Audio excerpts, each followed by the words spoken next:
This is the Rock and Roll Podcast. I'm Eric Phillips and I wholeheartedly adore. Was that adore? Endorse. Welcome along to episode 2 of the Rock and Goal Podcast, the official podcast of Dumbarton Football Club. My name is Fraser Clark and once more I'm joined by Suns TV's Chris McMillan to look back on another 2 victories, what lies ahead, and to provide some relief from the 24-hour coverage of a funeral somewhere else. Today we're also going to be joined by a man with the honour of being a member of 2 promotion-winning Suns sides. He was a product of Suns' youth system and his list of former teammates includes Stevie Murray, Derek Carcray, Pat Walker, Scott Agnew and Brian Prunty. It's almost all my childhood heroes. It's going to be current Suns defender and Clyde history maker Martin McNiff. But before we get to Martin, we'll be looking back on a month that's had, well, not very many games in it. For reasons out with the control of the weather and COVID and all the usual stuff that has derailed us. Think at the paper when I plan ahead, I never quite plan in the same way because of COVID, and I thought it's never going to be like you just get a sudden shutdown with games called off on a Friday when you're not expecting it. Oh, a royal funeral or a royal death wasn't quite what I envisaged, but fortunately I was away on holiday and had to leave it to my colleagues to deal with, so there was nothing I could do about it. Yeah, it did work out quite well for us. I was on holiday as well, so I wouldn't have been there to be fair, but you know, didn't have to keep my eye on it whilst I was paying my respects in Spain. You know. It worked out quite well from the extent of not missing a game until that game was rearranged for a Tuesday night. And oh, do you know, I've not noticed that actually. Yeah, it's this Tuesday night, and that is a very long way to go on a Tuesday night. Oh well. One of the times when I'm really sad that I won't be able to go, so. Yeah, I will, for reasons I'm not sure of, be going down the 77. I mean, from sort of living in Ayr and being at uni in Ayr, I'm quite used to doing the 77 in the dark. The Stranraer to Ayr leg in the dark after a defeat potentially does not sound like fun. Oh, you won't be able to get your fish and chips afterwards, will you? I know, there'll be no visit to the Wee Hurry in Troon, which is the best fish and chip shop in the country. I would agree, yeah. I've not been to the one, there's one in Anstruther apparently that runs it quite close. But I've not been there. Yeah, I've not been there either, but the Wee Hurry, if anyone has not been, spot on. And if anyone from the Wee Hurry in Troon is listening and would like to offer me and Chris McMillan a free fish supper, then we would take you up on that offer. Yeah, the Rock and Goal Podcast sponsored by the Wee Hurry. That sounds not too bad, does it? So there you go. Get in touch. We're on Twitter. Just give the club a shout, and somebody will give you our details to pass on for a free chippy. So we'll look back at the games that were, and the Elgin game was your first opportunity to look back or to see Suns in the flesh this season. And the first half was hugely disappointing. Massively disappointing. Obviously I'd seen the results, I'd seen some highlights, I'd spoken to you and everything was rosy. And then I got there and I saw the first half and I barely saw any difference to the Suns side that I saw last season. And it was quite strange. I feel like Elgin were everything Suns weren't in the first half. And Dumbarton just couldn't get anywhere close to them. They looked like confident. I said in the commentary actually during the game that Elgin were playing like the home side at times, and okay, they maybe got a bit lucky with the goal. Well, lucky in 2 senses, considering that the ball looked like it had maybe gone over the line and then the deflection that took the ball over Brett Long. But they took the chance and they were the better team for like the majority of the first half and actually like big chunks of the 90 minutes. I think the interesting thing about that game was that it highlighted the difference from last season in a way, in that in the first half, and Stevie Farrell admitted it, Ali Love admitted it, I think every player would admit it, Suns were miles off the standard required. But last season, when Suns were miles off the standard required, the opposition had shot after shot after shot at goal. Even when Suns were off it offensively, defensively the shape, saying this because Martin's obviously coming in, I can praise the defenders, but defensively the shape was decent, because you say Elgin pretty much dominated the ball in that first half, had a really decent amount of the ball after we scored the second goal in the second half, but Brett Long didn't have an awful lot to do in the whole game. In fact, aside from the goal, which, yeah, it was out in the build-up, yeah, it was deflected, but Kane Hester deserved a goal based on his first half performance. He looked really, really good. He probably ran Gregor Buchanan and Stuart Carswell as ragged as anyone has done in the league this season. But aside from a Brian Cameron shot that he just dithered him in it and Buchanan got across and charged it down, blocked it in the second half, they didn't really have an opportunity. And that's got to be a hugely positive sign that even when you're playing poorly in an offensive sense, defensively the shape was good enough that Elgin were seeing loads of the ball and really scratching their heads at how to put Brett Long into any sort of action. I'm glad you brought up that Brian Cameron chance, if you can call it a chance. I watched the game back over the last couple of days, and that Cameron chance is pretty much the best opportunity that Elgin had in that second half. And that just moment of hesitation, you just thought for all the world he was going to shoot, and the Suns defenders did as well, and he hesitated and the chance was blocked. But the other thing I wanted to pick up on as well, after the game we were standing there and we saw Gavin Price doing his interview, and he was so dejected, and I just wonder whether he thinks that Elgin should have won that game, just based on the amount of possession, the way that they played. The Elgin did not play badly. No. Did not play badly at all, but as you say, Dumbarton managed to get the job done, and we've spoken off air about this game as well, and that is just the style of game, the way that the game went, that I just see Dumbarton losing all day long last season, maybe the season before as well. You get a bit lucky with the penalties, that's fine, but you know, as I said earlier on, you've still got to score the penalties.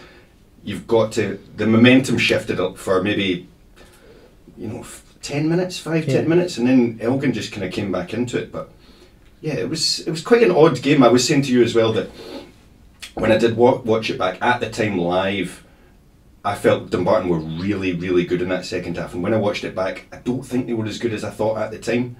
They did defend well, the shape was good. That was something that you had said before the game as well, that difference from last season, that the defensive shape was good, that they looked to be like tactically drilled, and they looked difficult to beat.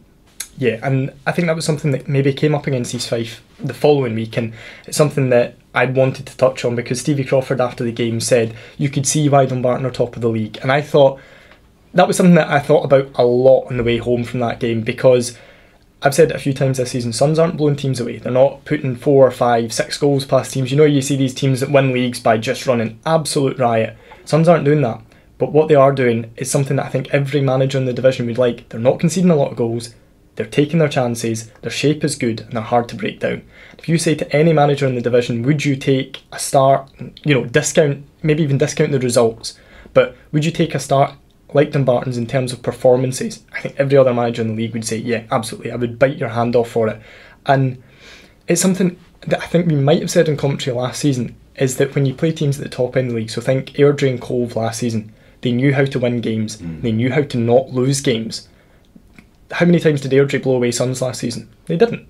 They came to Dumbarton a couple of times and they drew one, they won 1-0 with that goal from Dylan Easton. It was just that wee bit of quality, and then keeping it tight at the other end and saying, okay, Dumbarton, break me down. And that's what Cove did, and that's what Airdrie did last season, and they had really successful seasons because of it. And I think that, and they're a club that I go on about a lot, but maybe Montrose are the perfect example of that, where how many times have you seen Montrose and gone, wow, this team are leagues, streets above everybody? You wouldn't. But you look at them and go, that's a team who believe in their manager, who have a great shape, who have a settled side, and who have confidence in each other. And the game, I flashback to it all the time, is the Montrose game in December last year, where Suns took the lead. Connor Duthie scored a really well worked goal. They maybe could have been a couple more up. I think they hit the post. Montrose never panicked. Montrose kept doing exactly the same thing, kept the same shape, and they won 3-1, and very deservedly so. And I think that we are seeing a sort of transition from a Dumbarton team last year where Stevie Farrell had to build a squad in 3-4 weeks to one that maybe he's been able to, I don't know how long in advance he'd be talking to players, but I know that when Brett Long signed, they said that he'd been a long-term target, been somebody that they'd identified on their list of goalkeepers that they wanted to sign, and I don't doubt that it's the same for other players that he's brought in this summer. And whilst people maybe looked at Suns business and went, well, there's no big names, Stenishmere signing Craig Bryson was the big name signing. It's obviously not worked out, he's hung up the boots, but he was the big name signing. Suns have done that before, and it's not worked out. Yeah, it seems like measured business, doesn't it? It seems calculated and, it's well thought out. Yeah. We mentioned it on the last podcast as well, in comparison to last season when, everything just, even from the start, just seemed a bit panicked, and then the results, after that, was it the opening month that, I think it was September last year when Stevie Farrell won Manager of the Month. We'll maybe get onto that. But after the results started going downhill a little bit, you're just always on the back foot, constantly panicking, just like, we need to get this done, we need to get this striker in, we need to, and then this, if we're talking about Oinson's injured, and we need to get him back, and there was always just something kind of like lurking in the back of the head. And this just seems a lot more measured, and calm, and you've been able to get more players on the pitch, a more settled formation, you're seeing it as well. So when you were talking about Montrose there, I was thinking exactly the same thing, especially when I was watching that game. That was like one of the most just calm, composed sides I saw at that level, and they executed it perfectly in that game against Dumbarton. And I was almost going to use it as a little segue into the East Fife game, because I felt like, albeit I only saw the highlights of that game, but that was more of what Dumbarton did to East Fife in that game, right? So you talk about that moment of quality. Declan Byrne had that moment of quality, didn't he? And a loose pass, the ball gets played forward, he's ready to go, he knows what he wants to do, and it's just that moment of quality finding the bottom corner, and sometimes that's all it takes. Yeah, and the East Fife game actually was maybe a wee bit unusual in that I would say that's possibly the most chances Suns have created in a game for a wee while. But for the last 10 minutes, East Fife threw everything at it, and I don't know if it's fair to say it's the most rocky Suns have looked defensively, but there was a stage where you think East Fife are throwing everything at this, they hit the bar, like they're going to get a really good chance, and it didn't actually come. But the fact that they had to throw everything forward to try and achieve that says that again that Suns were well set up defensively. I think when I spoke to Stevie Farrell afterwards, the thing that had frustrated him was that Suns didn't put that game beyond doubt earlier. I think that was probably fair, because the stats I'm sure will say that Dumbarton had only 1 or 2 shots on target, but they had Declan Byrne hit the post about 40 seconds after he gave Suns the lead. It's almost identical to the goal as well. It's crazy. And he could have had 2 or 3 as well. He could have done. He had a chance in the edge of the box. Finn Gray had a chance in the edge of the box. There was one where Ryan Wallace put it across goal, and John Gemmell, he will say he was offside, so it wouldn't have counted anyway. But it looked for all the world like he was going to just touch it in at the back post. So that was a strange game in that this season Suns have maybe not created an awful lot, but been clinical and given away nothing at the back. They maybe looked a wee bit rockier at the back, still got a clean sheet, still Brett Long didn't have a great deal to do, but they also created a lot but weren't quite as clinical. And I don't know, if I was going to be hugely pessimistic, I'd say that the one thing that Stevie Farrell will have left that ground going is we need to be more clinical. Because it's not that we got away with it. Like Stevie Crawford said, Dumbarton deserved to win. Maybe they could have taken a point, but Dumbarton deserved to win. I think everybody would probably agree with that.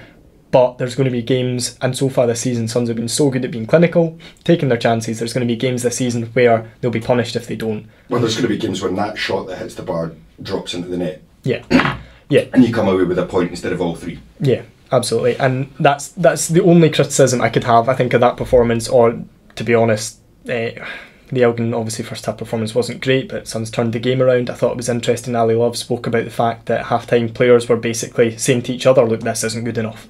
Because that's, for me, as somebody who's never set foot inside a professional football dressing room, this is close. But, literally and metaphorically, this is close. But I think that's quite a good sign, because it's a sign of a team that has belief in each other. And if you think about you at work or me at work, are you going to listen more to your boss going off on one and going, that's not good enough? Are you going to listen more to the guys you work with going, come on, we've not been good enough here? And for me, every day of the week, if one of the other reporters at the paper says, look, we've not pulled our weight this week or whatever, then I listen more to that than if my editor, and I hope Lindsay's not listening, but if my editor was to go off on one and say, you guys haven't been good enough, because you know yourself you haven't been good enough. And the players would know themselves that first half wasn't good enough. It's good that they've set high standards. They came out, they rectified it in the second half, up the road with 3 points, and that's all you can really ask for. As you can see, we're now joined by a man with the honour of being a member of 2 promotion-winning Suns sides. He was a product of Suns' youth system, and his list of former teammates includes Stevie Murray, Derek Carcray, Pat Walker, Scott Agnew and Brian Prunty, and I said beforehand, almost all of my childhood heroes. So it's current Suns defender and Clyde history maker Martin McNiff. Martin, thank you very much for joining us on a game day. Thank you. So let's jump right back to the start. You're from Clydebank originally, I think, aren't you? So yeah. How did you end up crossing the West Dumbartonshire divide and becoming a Dumbarton player? It's a funny story how it all began. I was mostly playing boys club with Clydebank, and my brother played amateur football for a team through here called Leven Valley. I was about 16 at the time, but they were always I was training with them and things like that, and eventually ended up started playing with them. And one of the guys that played there, his name Kenny, he was the striker, and he was also the 17s coach 17s coach at the time, and he was the one that tried to get me through. I wasn't too keen to begin with, and it wasn't anything to do with Dumbarton. It was more I just wasn't a big fan of pro youth when I was younger. I don't know, for several reasons why, but when Kenny said you'll enjoy it, all the boys are great, see how you get on, came through, and Tony Wallace was there. There was a couple of players that ended up going first team, Kieran Brannan, and just straight away I got a good wee buzz for it, and it just all started for there. It was Kenny McComish that started it all. I also want to just ask right off the bat as well, the question that all fullbacks get asked: did you start as a fullback or did you get moved not. to? Yeah, Absolutely not. I've always been a centre half, just growing up and things. Probably, as I got into the professional, it maybe just been, I was always tall and stuff like that, but maybe strength wise was always something that, and I always had a bit of pace as well. So I think that's how managers maybe seen me. Oh, I could maybe play left backs. Obviously, the modern day fullback now are almost like wingers, but when I was first coming through, being just a good defender as a left back was something that managers liked. So, I played there, and I think those odd times I played holding mid as well, just with the physicality as well. So no, I've moved about, and obviously I've probably the age I'm at now, left back, centre half seems to be more of my position now. I was going to say that. I remember you playing centre mid quite a wee bit in the first spell. When I first came through, I think it was Chapman that liked me playing in there. Just that I wasn't technically great. It was just to win headers, tackles, and give it to the boys that can play. So it was just a simple job he gave me, and I enjoyed that. It was great, and obviously getting taste of professional football was great. This is something that I'm not expecting you to remember, but I'm sure I remember you wearing the number 10 shirt one day and playing in central midfield, which do you know what it would have been? It probably would have been under Chapman, because he was quite superstitious with numbers, so I'd imagine somebody who was wearing number 10 the week before might have got injured and they won, and I've ended up coming in and I have to take the injured shirt rather than just shifting it about. I was going to say 10 in central midfield, that's a real vote of confidence, isn't it? Like, you've got to do something, you've got to make something happen wearing that. You're getting nothing for me.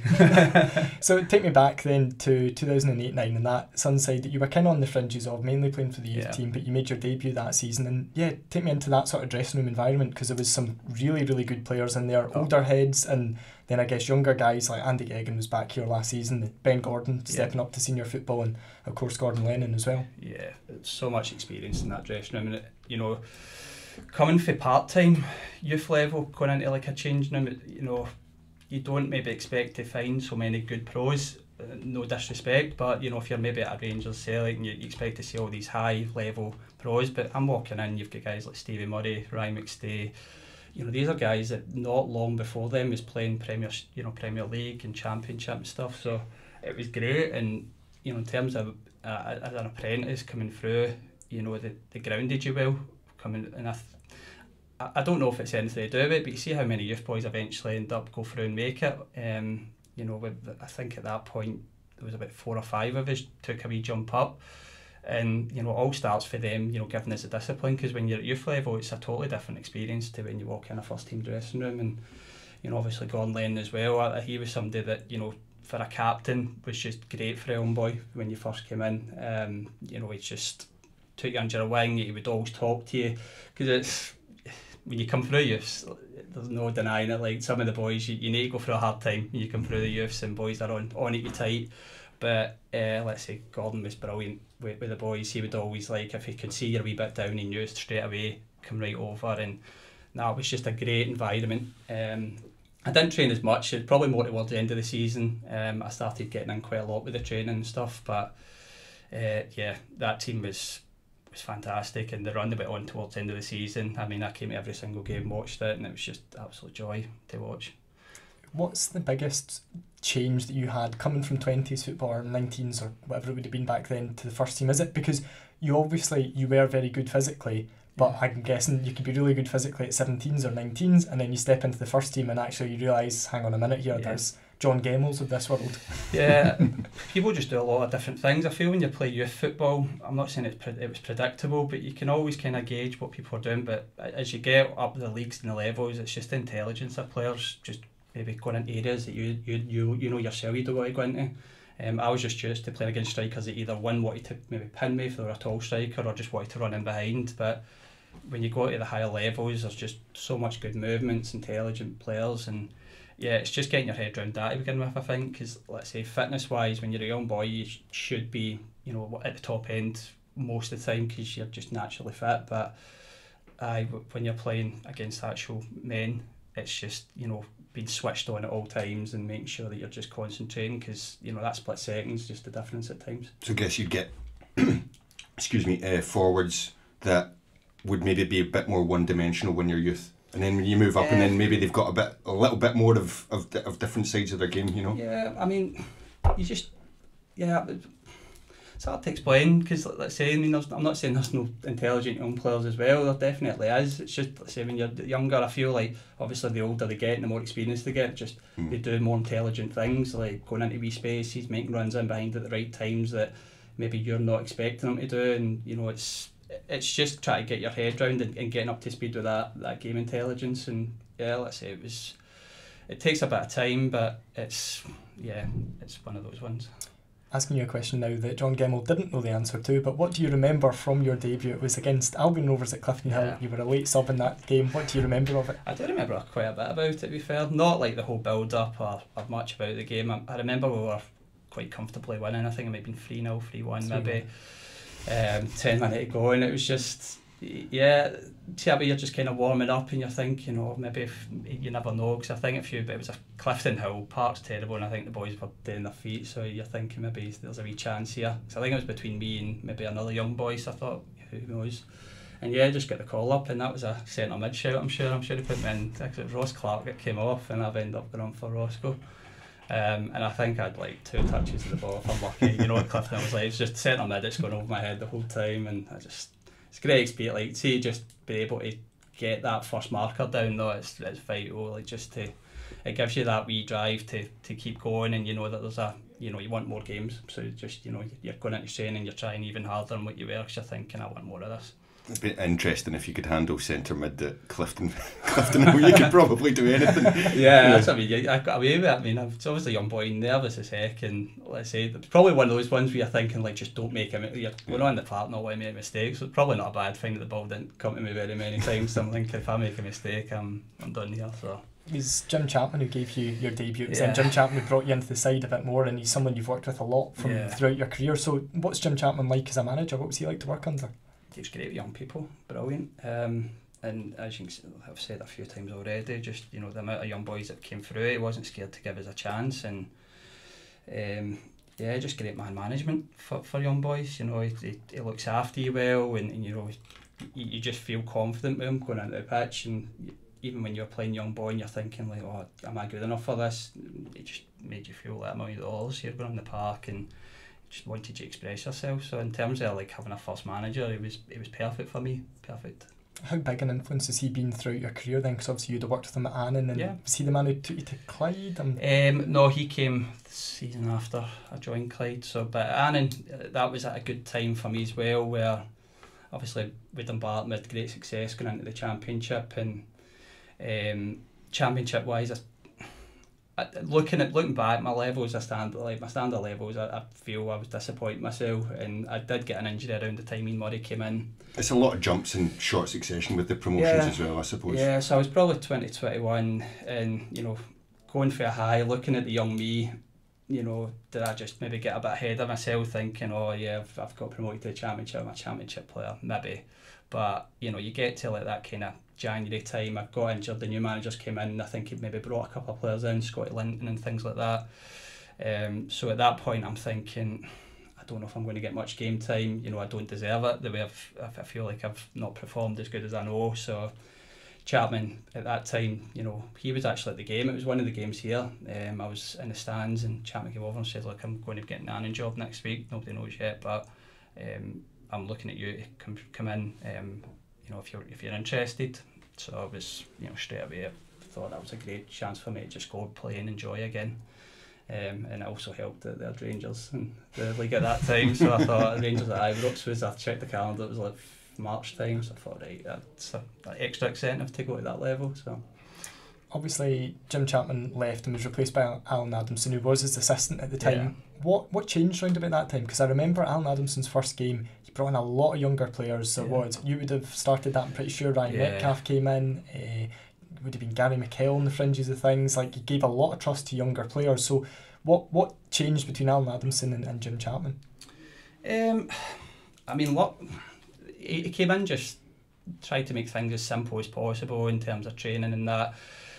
I think it was probably like I'd probably managers still do it now, but I think that was a kind of old style thing when you're not doing very well, which we weren't at that time. It's just like, well, we may as well give the youth a chance and throw them in and see how they get on, because we can't be doing any worse than what we're doing now. And that's what I think Alan done. I think he noticed we had a good youth setup. There was a lot of good young players coming through and doing well in training, and he just threw us in for that game. For the life of me, I can't know the score of what that game was. You could probably tell. It's 1-4. This is the man to ask you. Don't worry. I couldn't fully remember it, but I remember. I do remember it being a good day, because I remember we were all buzzing, and it was probably, I feel it was around October time and that. So it was just, I say, managers used to do it quite a lot back in the day when their teams weren't doing so well, and it worked for us, and it was great. I feel like it's a thing that a lot of fans call for as well when they're watching their team. If they're in a bad run, if a new manager comes in, I'm not saying that it's always right, but you seem to always see fans just going, just like, if we're not doing well, give the kids a few games and things like that. But if you've got a manager who's got faith in these kids, and if you're old enough, you're good enough, then fair enough. But it's probably psychologically for the first team players as well.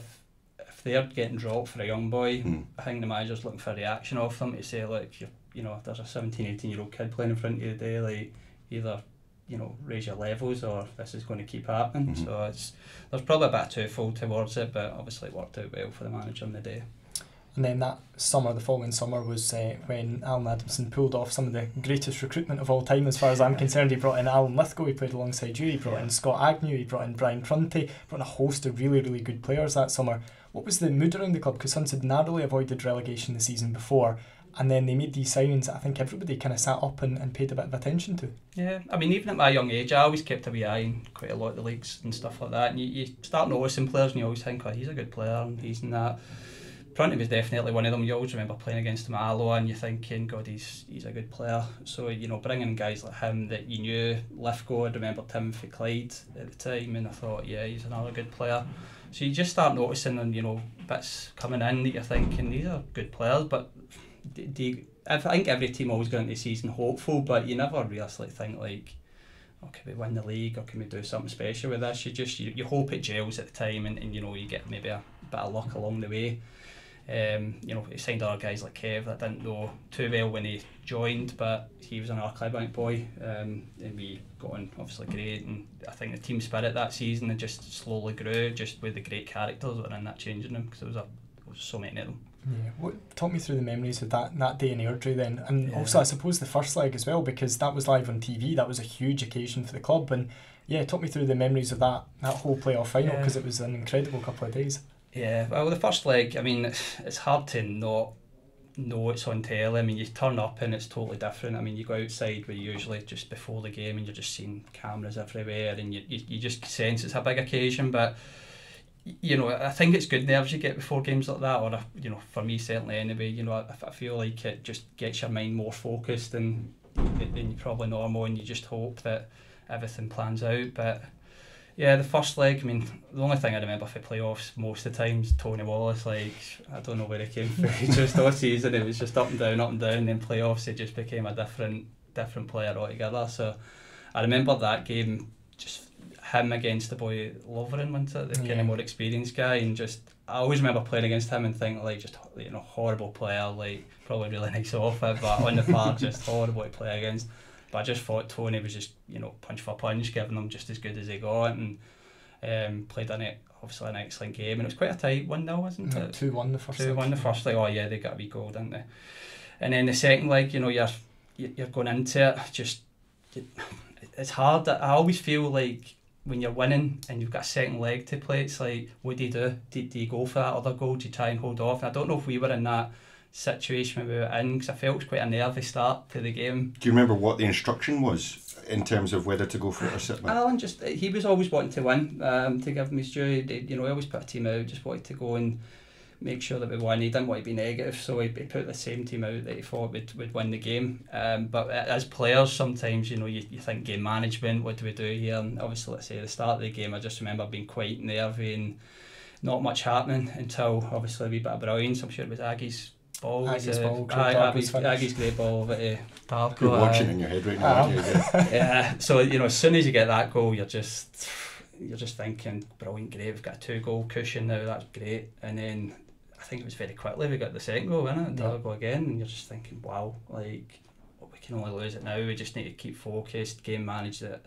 And I think that's something we done great in the second half. I do remember it just at some point. It might even been like 10 minutes to go, and we were passing the ball about, there was a wee bit of olays and stuff, and you're just like you don't want to get carried away, but that's at the moment you're thinking like, I think we've done this, you know what I mean, like you're just worrying, you're just waiting for that whistle to go, and it's just euphoria once you win it. You don't really know what happens the first 5-10 minutes, you're just he's all over the place, you know, your family's coming on, the fans are on the pitch, and you're just listen, it's memories. That's why you play football for, I'll put it that way. That's why I wanted to play, just for occasions like that. It was just special. And what does it feel like to play a nice simple 2-yard ball and get an ollie? Well, I don't get it very often, but let's say it just gets your head on. It's hard because you try and blank out, because as soon as you hear the ollies, you're like, I think they got a sending off actually, that's what I was going to say. That's when I start thinking like, God, somebody's going to smash me or something like that. And it was Craney that got the smash, I'm sure, for Craney. But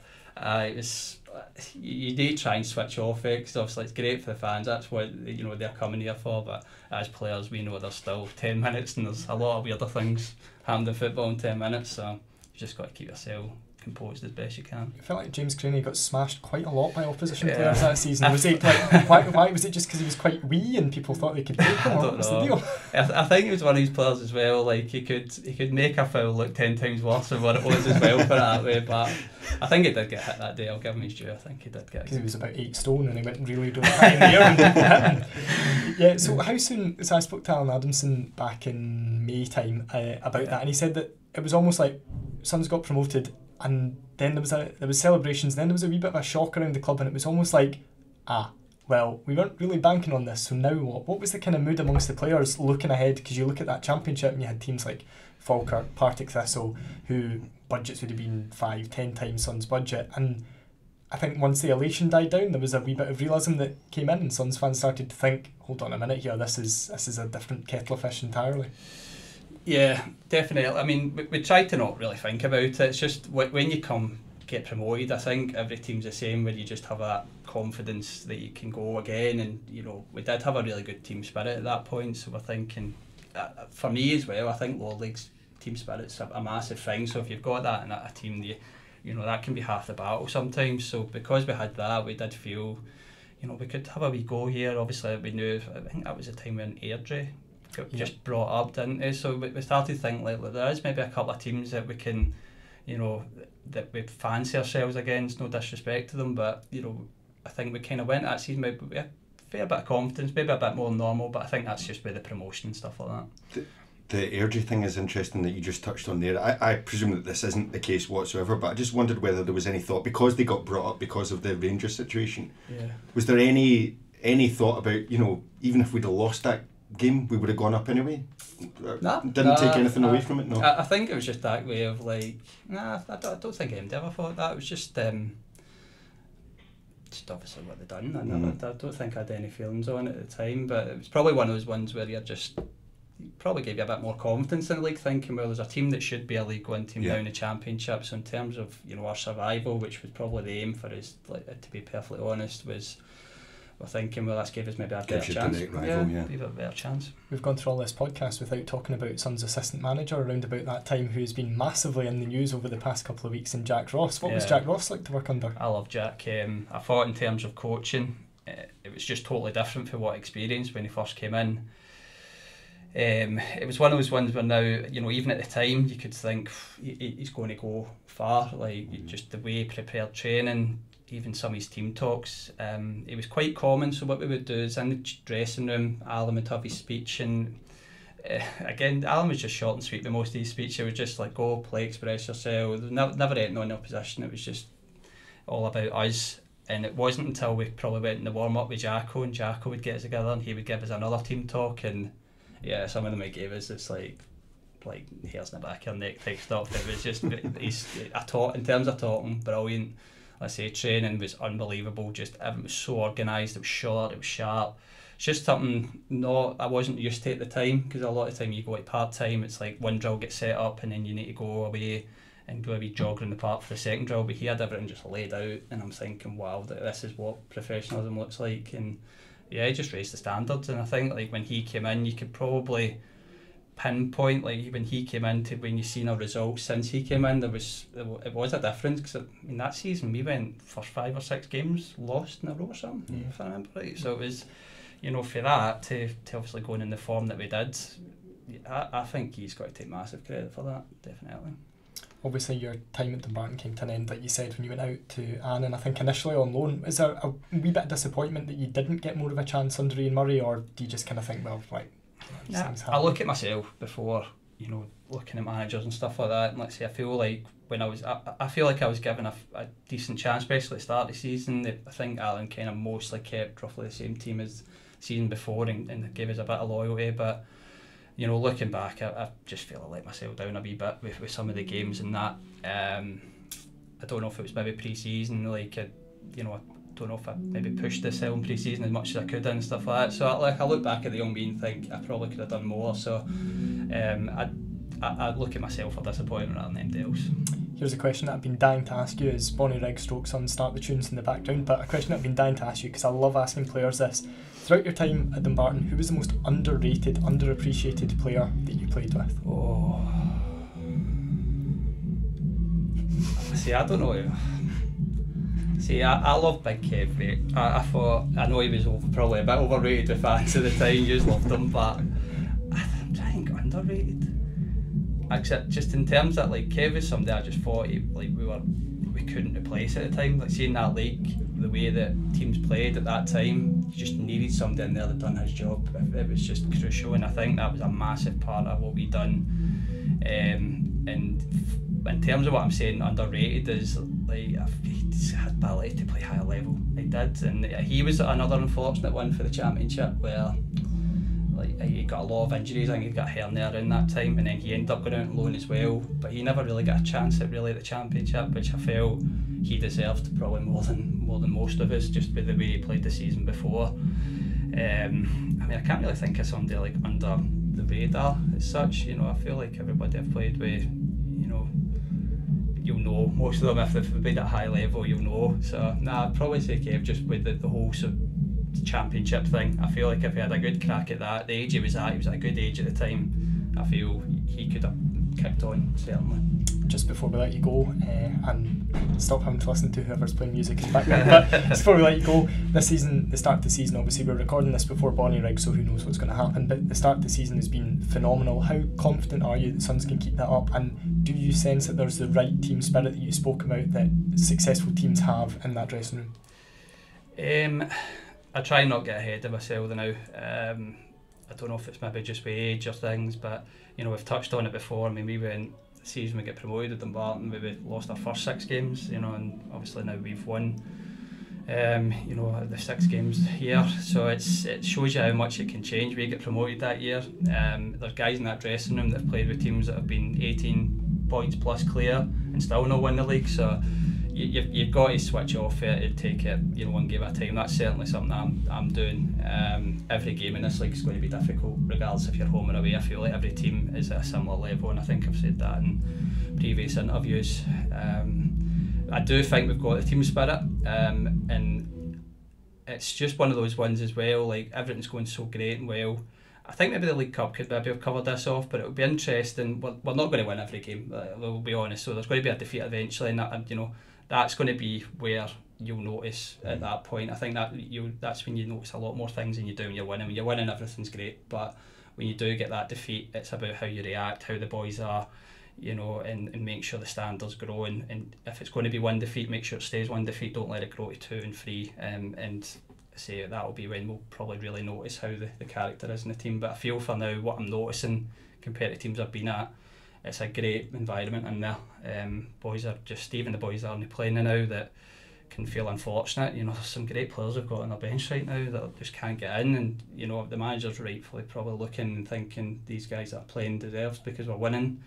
But the guys that aren't playing, you know, great players, and you know, they're still behind the team fully. There's nobody in that dressing room that I look at and think like it's just, you know, he's disappointed for himself or anything like that. They're getting their disappointments over quickly and make sure they support the team, which is a great trait. So, you know, I'm hopeful, but I try not get ahead of myself. As long as that I think I've got enough experience. As long as that winning run continues today. Martin, thank you very much for your time. Pleasure. Thank you. And especially for joining us on a match day. Much appreciated. No problem. All the best for the rest of the season, guys. Cheers. It's too good, too bad. Welcome back to the Rock and Goal podcast and to Too Good, Too Bad, the section where we take our two good things from this, well, I was going to say month of SPFL football. It doesn't really feel like a month since we last did this podcast, and the two bad things.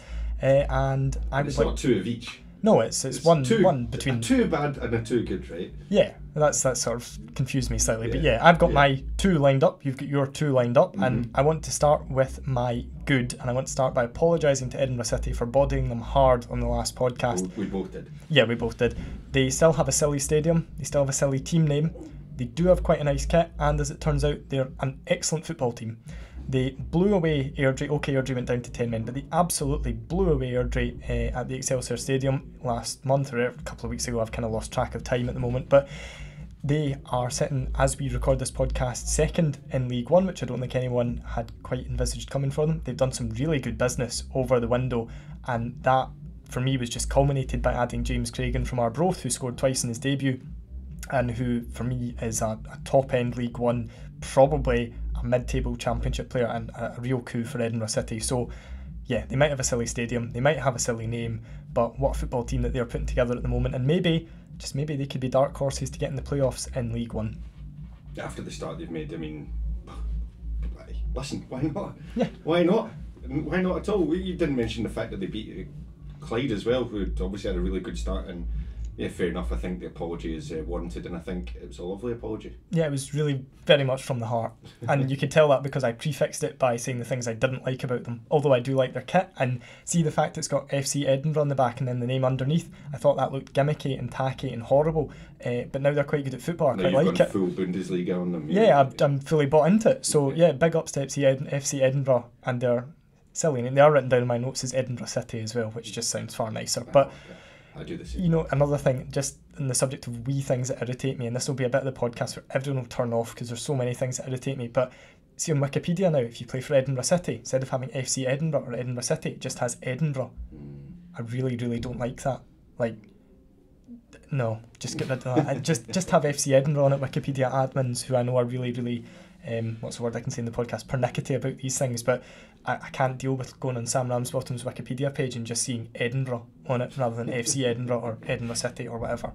So they are my good for this previous period that we've done. Okay, so my good, I'm probably going to annoy the FC Edinburgh fans if they are listening, but I suspect they won't. If they were last week, they definitely won't this week. So they probably didn't even hear your apology and praise. My grovelling apology. Yeah. But listen, it's an easy answer, but I just can't think of another one, and it's just Dumbarton as a club as a whole at the moment. I was going to say it on the last podcast, but since then, beating Elgin City, so rewriting the record books. It was the best start since '59. It's now the best start ever. Then followed it up with a win at East Fife. Ali Love scoring twice in that game against Elgin after the week that he'd had that we're not particularly going to touch on, and ahead of the game against Bonnyrigg, when there's a couple of demons to be slayed, I suppose, as well. And if they do that, that will equal 7 league wins on the spin, which hasn't been done for 50 years. It's just, does it get any better? Even if the end of the run comes today, it's been just magnificent, and it's a start no one's probably really saw coming. Certainly not this good, and that's why they've just been too good. Yeah, and I think if you look at Dumbarton from the outside, you would be saying, if I was doing the FC Edinburgh podcast, for example, and you're very welcome to invite me on if you want. But if I was doing the FC Edinburgh podcast and I was asked to do this for League 2, then I would pick Dumbarton every day of the week. I just don't do it because we've already got the manager of the month curse, the player of the month curse, and in the last podcast I praised Clyde in League 1, and they've gone to a word I can't say on the podcast since then, as it would appear. So, are you suggesting there may be a Fraser Clark curse in the future? Well, it plus the league manager of the month plus the league player of the month curse So what would happen if you started awarding the...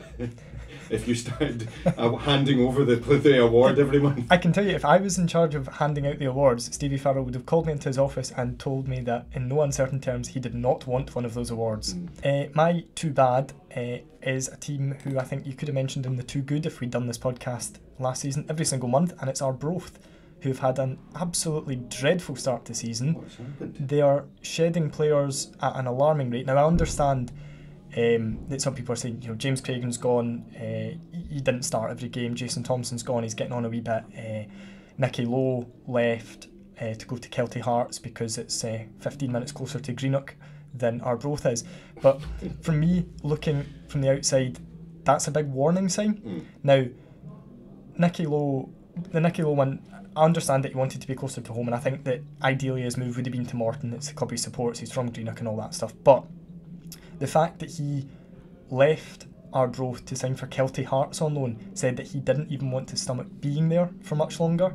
The fact that a player like James Cragen, who, for my money, and I spoke about him earlier in the podcast, a really good player, stepped down to FC Edinburgh. The fact that Jason Thompson, who was a really dependable, solid player and always struck me as a bit of a model pro, a bit of an inspiration for guys around him, the fact that they've all left the club, I think it's a big blow to the dressing room. And if I was looking at that from the outside as an Arbroath fan, I would be concerned. It would be, take players in Dumbarton squad at the moment who maybe aren't involved that much, but who are either good players or who you think would be good guys to have around the changing room. If they all started leaving, I would be a bit worried. On top of that, the recruitment has been suspect.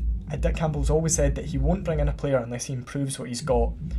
Well, this summer they've brought in a lot of players who haven't improved what they've got, and they've lost players who are really good championship players and who would have been very solid. I don't think they could have repeated what they did last season, but I think it would have been a solid enough championship team. And now I'm looking at them and thinking, unless some rabbit's pulled out the hat, unless a Joel Newbley style arrival comes, they are looking like they're going to be in a relegation scrap, and that's unbelievable given where they were. Sometimes those perfect storms only last so long, and I think it's interesting. I don't know about everyone, but certainly from my point of view, it kind of felt like, especially coming up to that Kilmarnock game last season, it felt like everyone and their dog wanted Arbroath to go up, just almost out of the curiosity to see what would happen.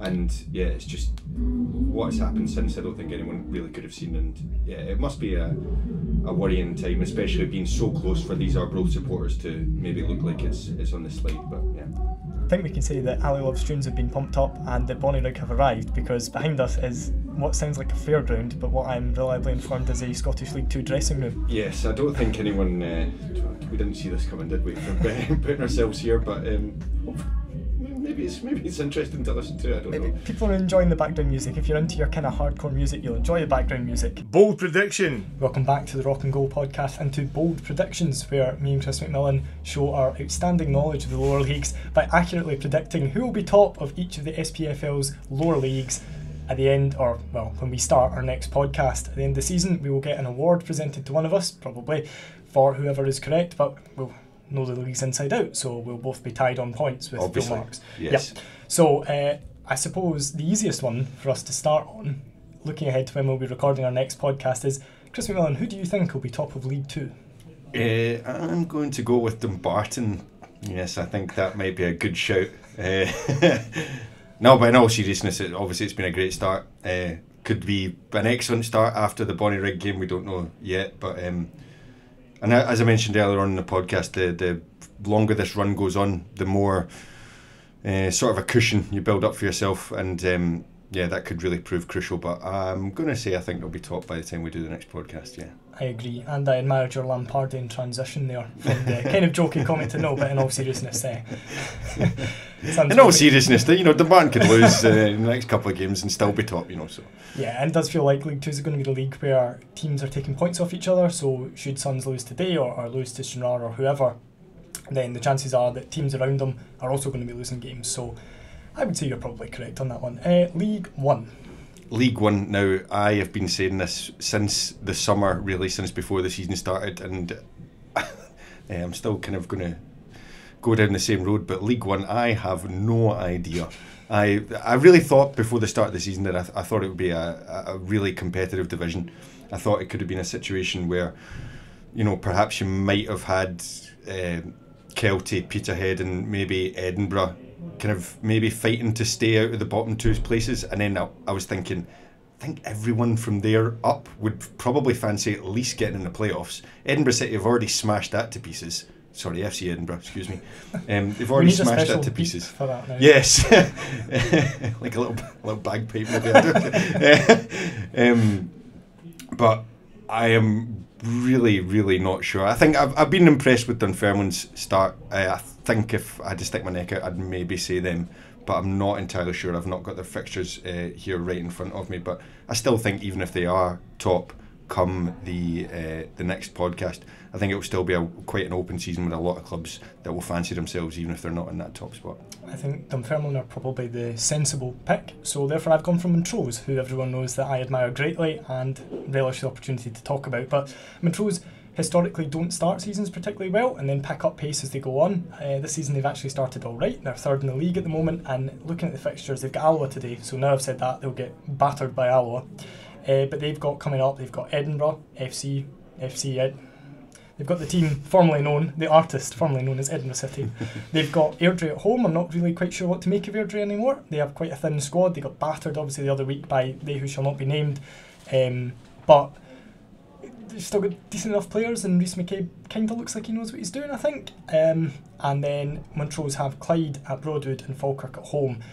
I think that they could pick up a decent number of points from there. They seem to have a bit of a hex over Clyde at Broadwood, which I've noticed, and Falkirk, again, another club, like feels like for about 6 or 7 years now you've expected Falkirk to be a lot better than they are, and it just isn't happening for them. So yeah, I'd fancy Montrose to pick up a decent wee run of points in that, even more so if they can get Rory McAllister up fit, fully firing and bagging the goals as he has done throughout his career. You'd imagine they'll be there or thereabouts towards the end of the season anyway. This might be one of the last opportunities to, if they're going to make that jump into the Championship, you know, the time might be now. But yeah, this team's cycle feels like this is maybe exactly. It's maybe just over the peak, maybe.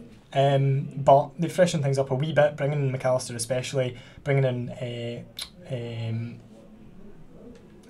Ross Sinclair. I knew it was in there. I wanted to say Ross Lyons, but he plays for Clyde, and I got him mixed up with Blair Lyons. But Ross Sinclair in goals, they've identified a couple of weaknesses they had, they've rectified it, and I suppose the only unfortunate thing for Montrose is that Falkirk now have a very decent manager and Dunfermline are in the league, but there's no reason why Montrose can't run them close for that title. Looking up to the Championship, who have you gone for? I wondered whether you'd just be hating on me because I'm taking all the easy options in League 2 and League 1, but I don't know. This is about as wild as I'm going, really. I'm going to go Partick Thistle. Since the last podcast, they've beaten Wraith and Arbroath, and we've touched a wee bit on Arbroath and the troubles that they're having. I think they were due to play Ayr, and I think that game was postponed last weekend, which would certainly have been an interesting one. I don't know when it's rearranged to. I might be wrong, but and they've got Cove at home at the time of recording, and I fancy them to beat them, as Cove have just been on a terrible run. It's without a win in 5, I think, and basically all you need to do is probably win one game by the time we do the next podcast because of the way the fixtures are landed, and you might well be top of the league. So yeah, I agree with you 100% on Thistle. I think the big thing that stood out for me about Thistle when I was looking through it is the strength and depth they've had. Yeah, I really like their business. Yeah, I mean, Ian McCall was always good in a transfer window for signings that you look at and you go, quite fancy the look of that. But you look at bringing on players like Danny Mullen and Anton Dowds in the Championship, bringing them on. They're not good enough to start because you've got Brian Graham there. Like, yeah, they have a fantastic strength and depth in that league, and I think Dundee started the season as league favourites, and I think they have a pretty clued up manager in Gary Bowyer. They have a kind of underwhelming squad, and I think Thistle's squad just excites me a wee bit more. Like, Thistle are on the telly, I probably want to watch them a wee bit more than watch Dundee. So yeah, likewise, I've gone for Partick Thistle on that one. Oh, there we go, sharing the spoils, I would imagine, perhaps then. So apologies to all the clubs for the woeful run of form that follows this. But don't worry, we'll be back at some point next month. I'm trying to think of what date it is, but that might change if there's another royal death or COVID or funerals or whatever else that we take days off football There for. might well be something, yeah. Yeah, there might be something. You can't count anything in this sport, as it turns out. And before we end, we need to utter the magic words which we forgot last time. Please like and subscribe. Yes, we have to do all of that. Like, Yep. subscribe, comment. What do these other popular people online do? Is that it? Yeah, I think that sounds about right. Yeah, we'll get clued up in time for the next podcast, but that is all from us for now. Please do all those things that Chris just mentioned and make it worthwhile for us doing this, because it's great to know people are listening. As we always said, if you tweet the club, you tweet either of us, then we will think about getting back to you at some point, or if there's anybody you want to see on the podcast or anybody listening who wants to come on the podcast. Ooh. Somebody says, Paddy Flannery's an avid listener to your podcast and he'd love to be on it. Paddy, give me a shout. Or anybody else with any links to DFC who fancies it, get in touch with us. But for now, that is all. We will be back next month. Okay, thank you very much.